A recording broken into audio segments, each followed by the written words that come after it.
Terramorphous! I fought a big creature like that once. He was a big whale squid with 100 tentacles. You ever thought anything with tentacles? Oh, of course you have.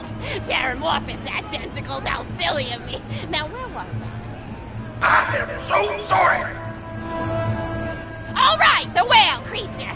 His name was Blowhole the Apocalypse. I called him the Apocalypse for short. And he attacked my hometown of Tsunami's Edge when I was but a little girl. You ever been to Tsunami's Edge? Great town, nice beaches, great food, and the cost of living is just so low. Even being a single grandmother and working part-time at a scat meat processing factory, I was still able to provide for little Mr. Torg. We may not have been able to afford the finer things in life, like food, but we got by. After all, Mr. Torg and I didn't have anything but one another after that horrible gas leak blew up the iridium mine, killing my son and his lovely wife. From that day onward, my little Mr. Torg vowed to conquer explosions themselves in an effort to avenge his fallen parents and... Ah, man, I forgot what I was talking about. Where was... Oh, right! The Blowhole the Apocalypse! So anyway, I was wrestling Blowhole to the ground and I have my bicep curled around his blueberry throat. Blueberry? Sorry, I meant to say blubbery. I've got blueberries on the brain, I guess. I grow them in my backyard. Mr. Torg helped me plant them. Thanks again for that, grandson. I love you, Grandma! Anyway, I have my bicep around his blubbery throat, and Mr. Torg starts crying because he really likes whale squids, and he doesn't want to see me hurt one. They are the princes of the ocean! So I let the whale go after giving it a punch in the eyeball so he'll remember me, and it swam away into the ocean. And then I had Mr. Torg drive me to the ice cream parlor. He got me Rocky Road, because Rocky Road's my favorite. I'm extremely partial to the way the marshmallows act like little landmines of flavor amidst the battleground of chocolate. What's your favorite flavor of ice cream? Is it pistachio? I bet it's pistachio. Oh, that reminds me! You'll never guess who I saw today! Pistachio the Amazing! He's a magician who studied under Crazy Earl, so he's got that weird mustache, you know, but I saw him make a rack hive disappear. A whole rack hive! I said to Mr. Torg, Mr. Torg, wasn't that amazing? And he said, yes, it was, Grandma. Didn't you say that, High Five? You remember saying that? I remember, Grandma! And we stood in line afterward and got his autograph, and I thought I had it somewhere around here, but it's probably in the attic. I really ought to go up there and clean it out one of these days. I have so many little keepsakes up there. You're paying attention, right? Say, what's my favorite flavor of ice cream? Oh, that's your favorite flavor of ice cream.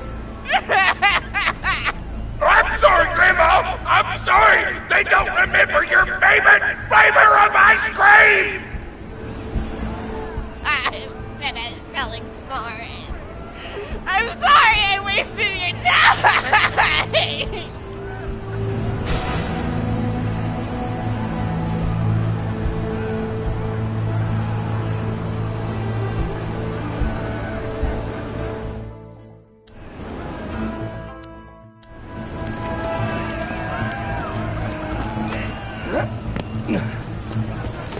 Hey, class! My grandma's a pretty big fan of yours. Could you go say hi to her?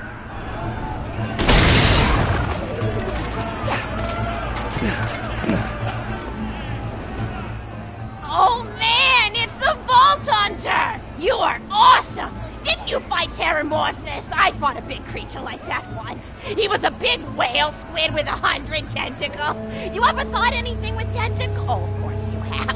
Terramorphous had tentacles. How silly of me. Now, where was I? I am so sorry. All right, the whale creature.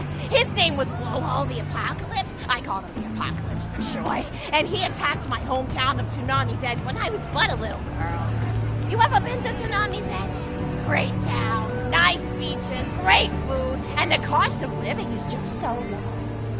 Even being a single grandmother and working part-time at a scat meat processing factory, I was still able to provide for little Mr. Torg.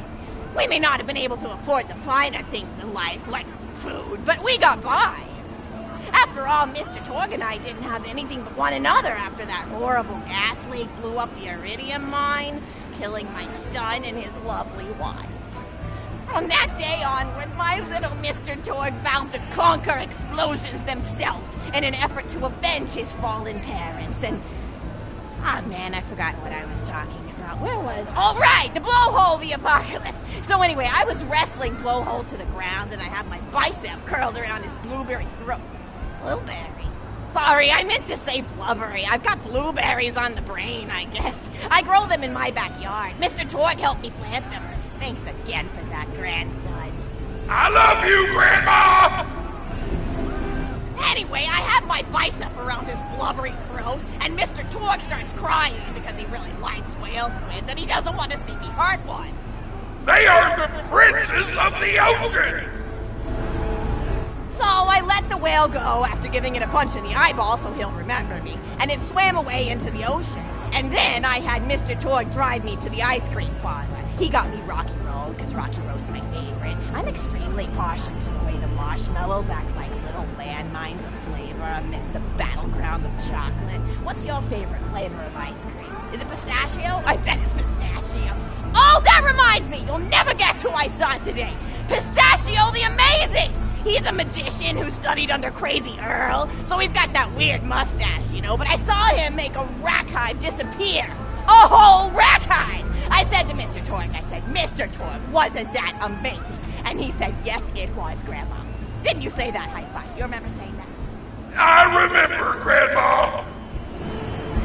And we stood in line afterward and got his autograph, and I thought I had it somewhere around here, but it's probably in the attic. I really ought to go up there and clean it out one of these days. I have so many little keepsakes up there. You're paying attention, right? Say, what's my favorite flavor of ice cream?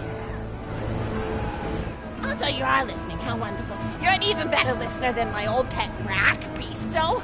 Beasto was such a sweetie. You ever had a pet rack? If you can tame them, they are the sweetest pet you'll ever have. He used to just sit on my shoulder and bite chunks of flesh out of my neck to pass the time.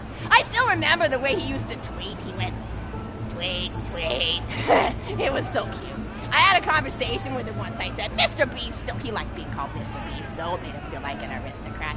I said, Mr. Beasto, you're looking very cute today. And he said, oh, thank you, that's so nice. Or he tweeted in a way that made me know that's how he felt. And then he lowered his little head like he was taking a bow. It was adorable. Beasto was my third pet rack. First I had Woody. He got hit by a train. Then I had Anita. She got shot up trying to take vengeance on the train that killed Woody. And then I found Beasto making little poops on the windmill outside our house. After Mr. Torg and I wrestled her to the ground, I did a flying pile driver off Mr. Mike Tower. Got him straight in the spine and brought him down. We brought him in and fed him some skag steaks until he decided he loved us. I still miss Beasto sometimes. He just died of old age. Racks don't live much longer than a few years, but I treasured the time we had together. Poor Mr. Torg. When Beasto died, he cried for a week.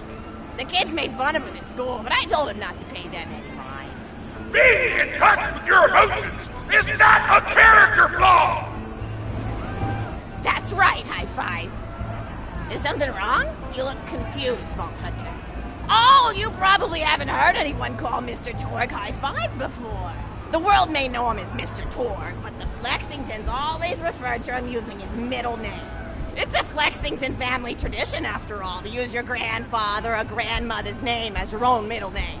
And my husband, High Five Flexington, God rest his soul, was the best grandfather Mr. Torg could have asked for before he passed. He taught Mr. Torg dang near everything he knew about firearms. Without High Five's teachings, I don't think the Torg Corporation would exist at all. Gosh, I still remember the first gun Mr. Torg tried to make after his parents died. A Jacobs shotgun with a stick of dynamite attached to the barrel. Torg nearly blew his face off. He got up, dusted his mustache off, and swore that by the time he reached the age of 11, he would make a gun that fired explosions without killing the operator. And by golly, he did! It took a couple of dozen prototypes before he got the right combination of gun parts and explosives right. But once he did, woo-wee! I'll never forget the plume of smoke that used to be in my neighbor's homestead. They were jerks, though, so it's okay. Gosh, I've been talking your ear off for some time, haven't I? It's so kind of you to listen for this long. I've taken up too much of your time already. Please, don't feel like you have to stick around any longer. As a matter of fact, take this for giving this old woman some company.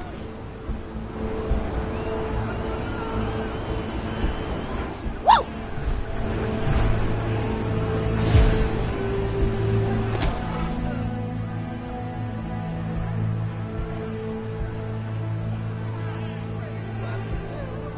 You're even more attractive than Mr. Torque said you were.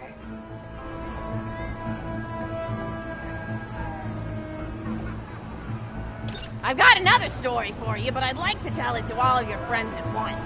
An old lady like me has to save her voice, you know. Oh, you still want to talk with me? How incredibly sweet of you. Say, you'll never guess who I saw today. Captain Scarlet. She was robbing my retirement home with a few other brigands, and I recognized her from her wanted poster, and I said, "Oh, hey, you fought the Vault Hunter, didn't you?" And she bowed all elegantly and said something like, "Indeed I did, madam," and said that you were really good at fighting, and that you beat her fair and square. She didn't seem to harbor much of a grudge about it. Nice girl. You should think about meeting up with her again if you're not shacked up with anybody, you know? I mean, of course, you probably are. Gorgeous hunk of a Vault Hunter like you. I bet you're beating away suitors left and right. Look, you're blushing. Oh, I could just eat you up. Mr. Torgue was so scared of trying to get a date for such a long time. He used to go to parties in high school and just stand in the back without talking to anybody. I am an introvert! I tried to tell him, I said, don't worry about chasing love. If you chase your dreams, then love will follow. See, that's the thing people don't get. You watch Echo films and they're just awful. They teach you that the only way to be with someone is just to pursue them over and over until they decide they like you. In reality, you know when you like someone almost immediately. You can't really convince somebody to fall in love with you. You just look like a stalker. But if you do things that you're interested in, like making guns that explode or killing mercenaries, then people will see that confidence and skill you have and they'll be attracted to it. But there's always a fine line between that kind of confidence and narcissism, you know? There's nothing worse than somebody who wants to be famous. I remember when Mr. Torgue first sold his weapons tech to that board of directors, he was pretty egocentric for a while.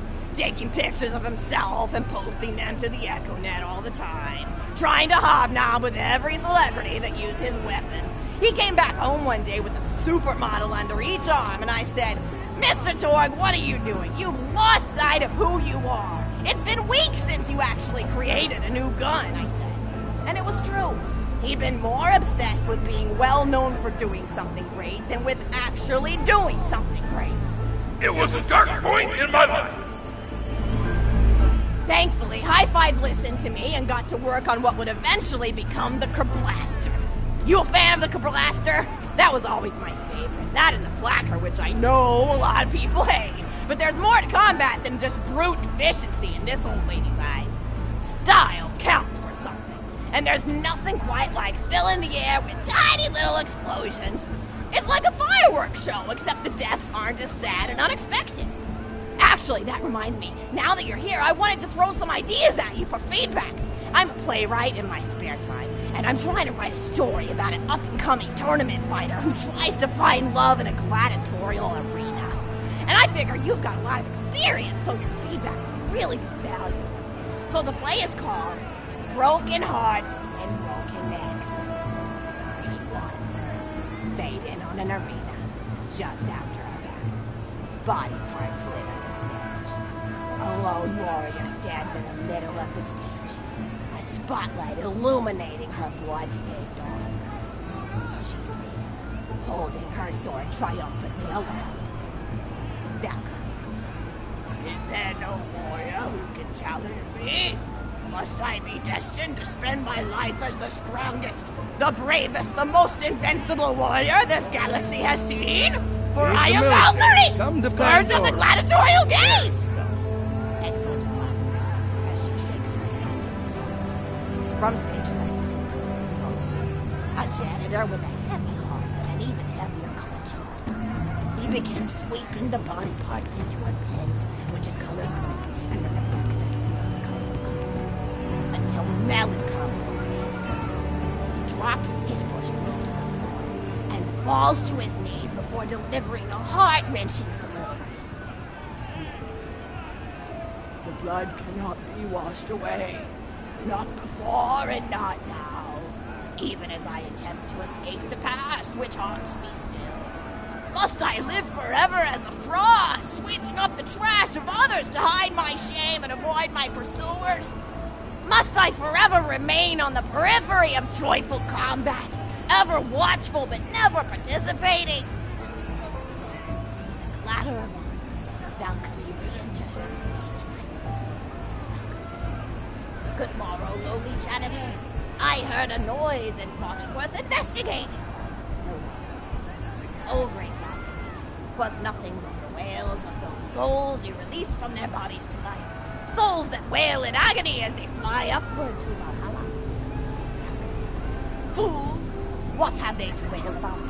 Their agonies are over, ended at the point of my sword.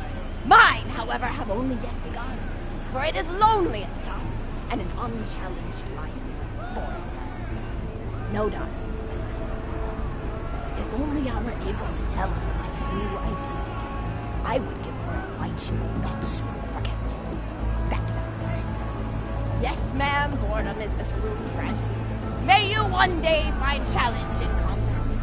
Stupid, no doubt picks up a giant two-armed bastard sword with almost no weight. Valkyrie, listen. What is this? Excellent. Stage left. Valkyrie. What strength this janitor possessed? Who is he to pick up a bastard sword with but 2 fingers? What hidden power does he hold? What secrets does he keep? I will endeavor to uncover his past in the hopes that our swords may cross in battle. Excellent. End of scene. Scene 2. The interior of the governor's house. The table is set with myriad teas and biscuits. Oh, I'm so sorry. I didn't even ask you for the feedback on the first scene. Did you like it? Oh, wonderful. I'll continue then. Scene 2. The governess enters from stage left. Governess. I refuse to respond to these absurd accusations. Her husband looks at her quizzically. Governor. And what accusations may those be? Governess. Actually, you know what? I don't think I'm ready to get feedback on the play yet. But what about you? What are you up to? Tell Grandma Flexington all about it. I bet you've had some amazing adventures. Mr. Torg told me about the time you all played bunkers and badasses together. He said it was one of the most fun and welcoming experiences of his life. Grandpa!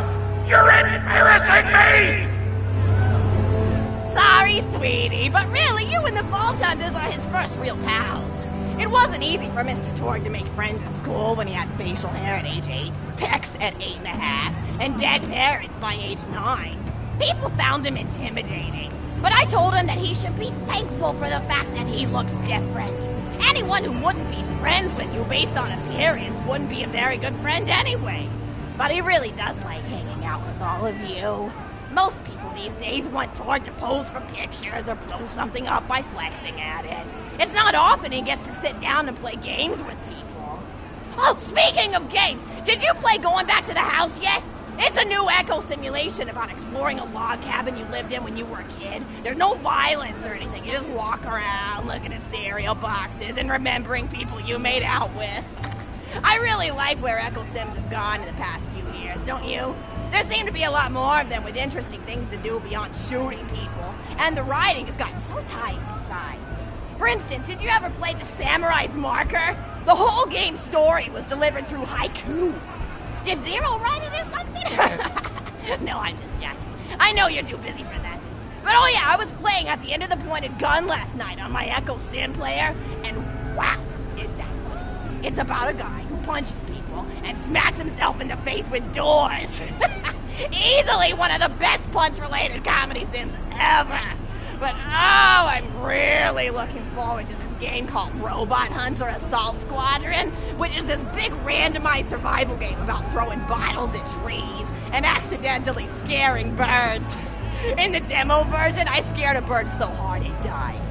10 out of 10 in my book. But what kind of things do you do for fun? You play any sports? You look like you might be into some of the more extreme stuff, like spine hurdling or psycho head volleyball.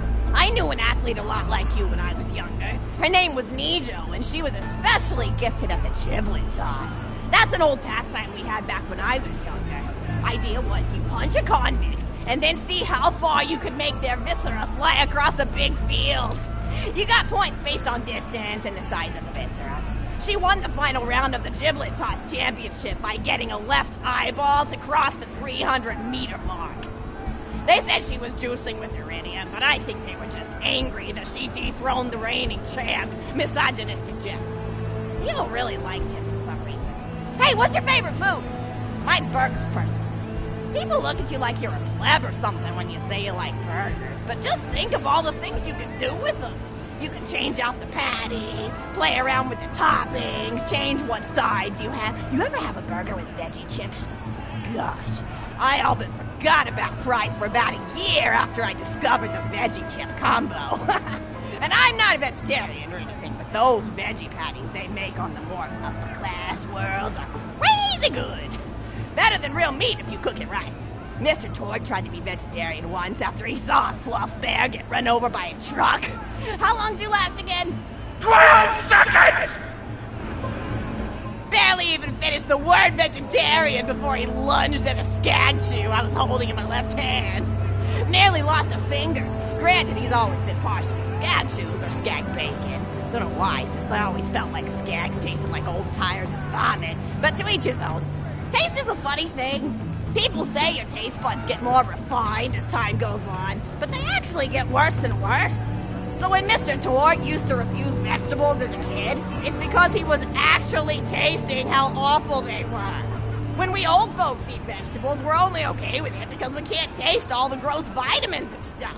Granted, vitamins are what have kept me going for as long as I've been going. You get enough B12 in your system and you can headbutt a freight train without so much as a bruise. That reminds me, I need to get my pills ready for the rest of the week. I have one of those little metal containers split into different sections for each day. It's really helpful. And the sides are sharp enough that I can use it to ward off burglars if I need to. What else do I have to do this week? Probably head to the bazaar, pick up some frozen spider and flanks. Gotta bring my coat, though, because it gets kind of chilly in the freezer section. What else do I need? I need Schwartzman's candy drops. Gosh, those are delicious. They're so smooth and sweet. Just thinking about them, I could go for one right now, couldn't you? Do you think you could go find me one?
Candy drop? Grab it for me, will ya? Oh, I can taste it already. We got incoming!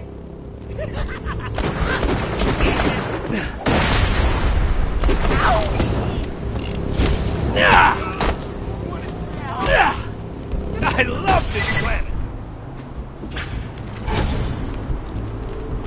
Oh, wonderful! Bring it back here and I'll finish my story.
While sitting by the fireplace telling Mr. Torg stories of days gone by.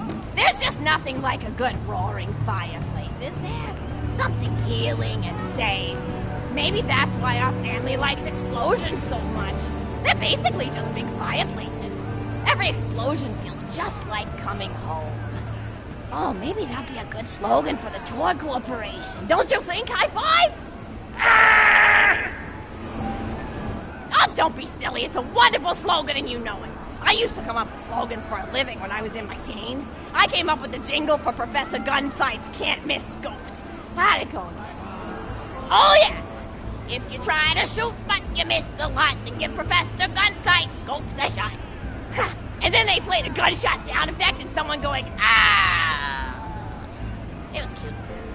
But gosh, I've been talking for a while now, haven't I? Thanks for bringing your friends to listen to an old woman ramble for a while. I can't tell you how great it is to have somebody new to talk to, especially a vault hunter. Oh, and one more thing. No, actually, that could probably make just something about vaults and the end of the universe. Anyway, here. I always spoil my friends, just like I spoiled my grandson.